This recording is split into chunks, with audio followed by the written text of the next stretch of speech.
Red raspberry, there is a burden, famous told, regarding struggles hundredfold suffered by the man who lacks the kind of funds you count in stacks. His Grace the Duke Sir Samuel Vines explained it thus in ancient times. The poor man's burden, as it's called, will leave the kind of heart appalled. The rich are rich, perhaps you'd guess, because they're spending so much less. The man who's broke could never buy the finest boots with prices high. He buys the cheapest boots they make, and in a couple months they break. He cannot let his feet go bare, and so he buys another pair, and then another every year throughout his underpaid career. Thousands spent forever buying boots until the day he's dying. But the rich man isn't stressed. He has the cash to buy the best. The boots he purchased on a whim are so well made they outlive him. He's purchased once, and then he's free to end his boot-bound buying spree. Because the poor man's scraping by, he'll never save, although he'll try. The more he spends, the more is lost, from birth to earth, compounding cost. And so it goes and always went with how the poor man's money's spent. Less discussed or contemplated, hardly ever celebrated, are the benefits you claim from having not a dime to name. Now, hear me out. I know it's odd to make a claim so clearly flawed, but here is all I ask of you. I'll make my case, and when we're through, please leave a comment down below and celebrate as I eat crow. But first, some ground rules for this chat, and full disclosure where I'm at. My knowledge is experiential. I don't speak without credential.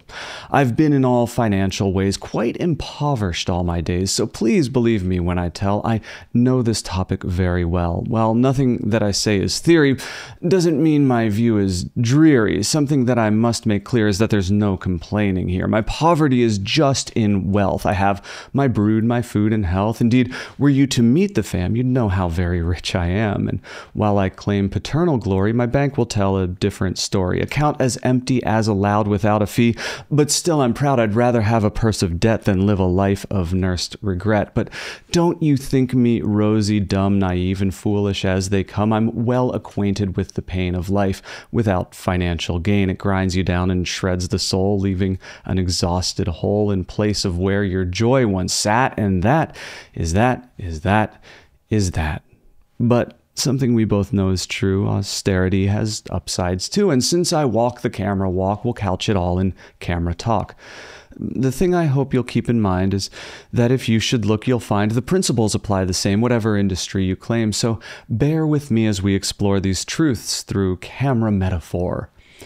When you begin your film career, you'll need to get yourself some gear. You'll want an Arri or a Red, but you'll have to buy instead a camera package well within your budget. Well then, let's begin. You'll need a camera, lens, and card, some batteries. This isn't hard. It's not enough to hold your kit. You'll need a mount where it can sit, some sticks, a gimbal, monopod, some 15mm rod to hold the matte box and support the follow focus, still we're short, some ND filters, shotgun mic, whatever monitors you like, and hard drives, yeah, you'll need those too, like 20 terabytes should do. Okay, this list has spiraled out because if you're broke, I highly doubt that you could start so well equipped. Let's try again and keep it stripped. A camera, lens, and nothing more. We'll start off with a GH4 and grab a 12 to 40mm, and now we're set to shoot at will. A humble kit so incomplete could never hope to compete with institutions so robust they leave your efforts in the dust. But here we are. The gear we scored was built from what we could afford, and while it can't be called a haul, it's better than no gear at all. Briefest pause. One quick aside. Said not to ridicule or chide, although such gear is quite refined, I beg of you to keep in mind that if you were to make the claim that GH4s look just the same as Reds and Arris color graded, I will never be persuaded. It's theater of the absurd, yet time and time again I've heard that shot correctly graded well, no human eye could ever tell which was which and what was what, and all you need's the proper lot. This is wrong as wrong can be, and all that really says to me is not about the gear you praise, although it's great in many ways. It only speaks on what you've yet to learn about the upper set of camera kits you haven't used. So let me leave you disabused. Full disclosure, to your credit, in my youth, I also said it, thinking I was advertising expertise at analyzing color grade technique and gear, a worldview largely built on fear, that I'd be seen as tiny taters in a world of alligators, but really I was making show of everything I didn't know about Burano's Aries Reds and other camera thoroughbreds. It really ain't the greatest thing to grab a megaphone and sing about what you don't understand, unless not knowing stuff's your brand.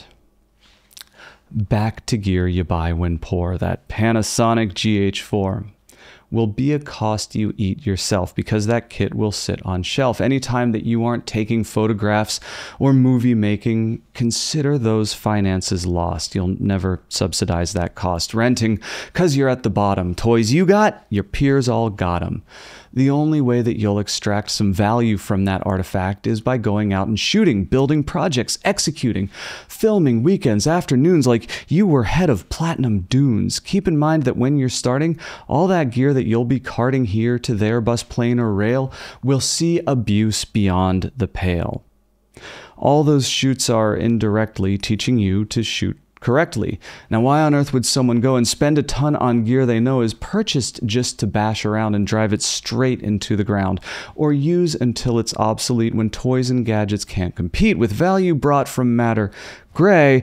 And so, repeatedly I'll say, you want the cheapest gear they make to learn the ways that cameras break. Let the millionaires destroy Buranos like a child's toy and use the GH4 to learn the skills you need to know to earn your community's respect. And here's the lovely side effect. The benefits that were concealed by poverty will be revealed. As you hop from team to team, you build momentum, drive, and steam. You learn equipment inside out, but more important, learn about the different protocols in place for meeting challenge face to face, pressing through most any deadlock, navigating shock and roadblock, keeping cool with tempers flaring from producers overbearing. Slowly, folks will start to see the value that you brought for free, and while they might not offer pay, exposure is going to come your way, which will not cover rent nor bills, but serves to help refine your skills in filming, learning what you need, in navigating ego's greed, and pushing through the things you thought impossible with gear you've got. The months go by before you know you've done your training to and fro. You know that camera front to back, its every feature, trick, and hack. You know its noise print, color cast, how long a battery will last, how to push when light is low. You wield that monster like a pro. This expertise was never planned, but here you start to understand the burden that the rich man bears despite his top hat tucks and airs. The poor man's learned his gear so well, he shoots with all the wrath of hell. Steel that's forged in flame is stronger, better, bolder, lasting longer, forcing you to be creative. Value such is quantitative. The money that you didn't spend on hardware that was higher end stole your goals and redirected you in ways that weren't expected. You clocked your 1,000 hours and none of them were what you planned. The scope of training you received goes far beyond what you believed was possible when starting out. And that's what poor men laugh about. Perhaps it buys the golden fleece, but money can't buy expertise. The only thing that makes one wise is effort without compromise. Every passion born inside you, walls that you collide and glide through. Like I said, it's not to chide you. Truth be told, I'm right beside you. And while opinions are subjective, please consider this perspective. When hiring with best intention, hardware is hardly worth a mention. Software isn't what we're seeking. If the two of us are speaking, understand this simple truth. From grizzled vet to shining youth, the value lies between your ears, accumulated over years, and where that knowledge intersects with camera settings, stats, and specs. How you tie it all together, pushing through inclement weather. That's the value that you bring, worth more than gold or diamond ring. That's the value that you bring, worth more than damn near anything.